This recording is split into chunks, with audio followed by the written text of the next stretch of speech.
Magandang tanghali mga kapatid.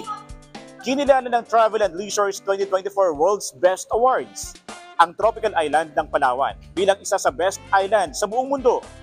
Rank 13 ang Palawan sa 25 islang nominado na magandang dayuhin ng mga turista.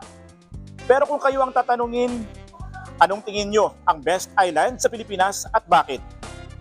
Tara, samahan nyo ako at magtatanong tayo dito. Para sa akin po yung 100 Islands kasi napapanood ko siya sa mga vlogger nung pandemic. Tapos ang ganda ang dami yung pwedeng puntahan, ang dami yung pwedeng pag-divean na dagat. Ano po, Palawan po for me kasi yun nga po napapagod sa mga vlog. Then, ayun din po talaga may pinakamagandang tourist spot here sa Philippines. Yun lang. Boracay. Kasi yung Boracay po, pinupuntahan po ng mga tourist yan. Tapos na-maintain po natin yung kalinisan at kagandahan ng ating bansa.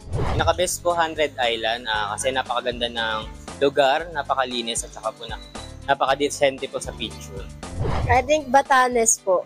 Kasi ang ganda ng doon. Tsaka bihira lang din pupuntahan ng mga tao yun. Ako ang inyong hanin ng bayan, ang tunay at nag-iisang pantanggal umay sa pananghalian.